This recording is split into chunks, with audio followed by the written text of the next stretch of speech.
ಬೆಟ್ಟ ತುಂಬ ಚೆನ್ನಾಗಿದೆ, ಇಲ್ಲಿ ವಾಸಿ ಆಗಲಾರದ್ದೆಲ್ಲ ಇಲ್ಲಿ ಗುಣಮುಖ ಆಗುತ್ತೆ ಅಂತೇಳಿ ನಮ್ಮ ತಂದೆಯವರು ಫಸ್ಟ್ ನಮ್ಮ ತಾಯಿನೇ ಯಬೋನ ಬೆಟ್ಟ ಅಂದರೆ ನಿಮ್ಮ ಹತ್ರ ಕರ್ಕೊಂಡು ಬಂದರು ಮೇಡಮ್.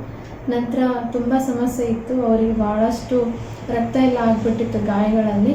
ಇಲ್ಲಿಗೆ ಬಂದಾದಮೇಲೆ ಅದು ತುಂಬ ವಾಸಿಯಾಗಿದೆ ಮೇಡಮ್. ನನಗೂ ಗೊತ್ತಿರಲಿಲ್ಲ, ಬಟ್ ನಮ್ಮ ತಂದೆಯವರು ತುಂಬ ಇದನ್ನು ಮಾಡಿ ಭಾಳ ತೋರಿಸಿದ್ದಾರೆ, ಬಟ್ ಅಲ್ಲಿ ಆರಾಮಾಗಲಿಲ್ಲ. ಬಟ್ ಅವ್ರು ಇಲ್ಲಿ ಕರ್ಕೊಂಡಾದ್ಮೇಲೆ ಇಷ್ಟು ಮಟ್ಟಿಗೆ ಆರಾಮಾಗಿದೆ ಮೇಡಮ್.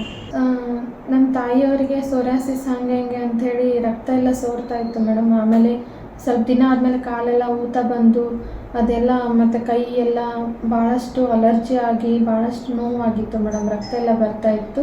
ಇಲ್ಲೇ ನಿಮ್ಮ ಹತ್ರ ಬಂದಾದಮೇಲೆ ಮೇಡಮ್ ಅದು ಔಷಧ ಎಲ್ಲ 1 ವಾರ ಕರೆಕ್ಟಾಗಿ ಮಾಡಾದ್ಮೇಲೆ ನಮಗೆ ಅದು ಗುಣಮುಖ ಅನಿಸಿದೆ ಮೇಡಮ್. ಇವಾಗ ತುಂಬ ಥ್ಯಾಂಕ್ ಯು ಮೇಡಮ್. ಈಗ ಈ ಔಷಧಿ ತೊಗೊಂಡ್ಮೇಲೆ ಸ್ವಲ್ಪ ಊಟ ಮಾಡಬೇಕು ಅಂತ ಅನಿಸುತ್ತಾ? ಈಗ ಸ್ವಲ್ಪ ಊಟ ಜಾಸ್ತಿ. ಓಕೆ. ಸುಸ್ತು, ಆಯಾಸ, ಮೈಕೈ ನೋವು ಅದೆಲ್ಲ ಮೊದಲಿತ್ತು? ಈಗಿಲ್ಲ. ಔಷಧ ನೀವು ಕೊಡಿಸ್ಬಿಟ್ಟು ಏನಿಲ್ಲ, ಆರಾಮಾಗಿದ್ದೀರಾ? ನಿದ್ದೆ ಚೆನ್ನಾಗಿ ಮಾಡ್ತೀರಾ? ಓಕೆ. ಏನು ಅನಿಸುತ್ತೆ ಈಗ ಇಲ್ಲಿ ಔಷಧಿ ಬಗ್ಗೆ? ಆರಾಮ ಅನಿಸುತ್ತೆ. ಈಗ ಔಷಧಿಯಿಂದ ಏನು ತಿಳ್ಕೊಂಡ್ರಿ? ಮೇಡಮ್ ಕೊಟ್ಟಿದ್ದ ಔಷಧಿಯಿಂದ ಗುಣ ಆದ್ರೆ ಯಾವುದರಿಂದ ಗುಣ ಆದ್ರಿ ನೀವು? ಮೇಡಮ್ ಔಷಧ ಕೊಟ್ಟಿಂದ ಗುಣ ಆಗಿದೆ. ಆಮೇಲೆ ನೀವೇನು ಮಾಡಿದ್ರಿ ಗುಣ ಆಗಕ್ಕೆ?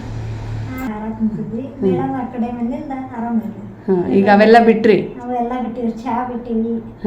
ಅದರಿಂದ ಏನಾಗೈತೆ? ನಿಮ್ಮ ಚಹಾ ಬಿಟ್ಟಿದ್ರಿಂದ ಏನು ಅನ್ಸೈತೆ? ಆರಾಮ ಅನಿಸ್ತೈತಿ. ಆಮೇಲೆ ಕಾಯಿ ಪಲ್ಯ, ಹಣ್ಣು, ಕಾಯಿ ಪಲ್ಯ, ಗಜ್ಜರಿ, ಮಡಿಕೆ ಕಾಳು ಇದು ಊಟ ಮಾಡ್ತೀವಿ. ಗಂಜಿ ಊಟ ಮಾಡ್ತೀವಿ ಬೆಳಿಗ್ಗೆ. ನೀರು ಎಷ್ಟು ಕುಡಿತೀರಾ ಈಗ? 4 ಲೀಟರ್. ಮೊದಲೆಷ್ಟು ಕುಡಿತಾ ಇದ್ರಿ? ಮೊದಲ ಸ್ವಲ್ಪ ಕುಡಿತಿದ್ವಿ. ಸ್ವಲ್ಪ ಅಂದ್ರೆ ಅರ್ಧ ಲೀಟ್ರ್ ನೀರು, 2 ಲೀಟ್ರ್ ಚಹಾ. ಇವಾಗ 4 ಲೀಟ್ರ್ ನೀರು ಕುಡಿದಿದ್ರಿಂದ ಏನಾಯ್ತು? ನಿಮ್ಮ ರಕ್ತ ಶುದ್ಧಿ ಆಯ್ತು. ಅಭ್ಯಾಸ ಅದು. ಹಣ್ಣು ತಿಂತೀರಿ.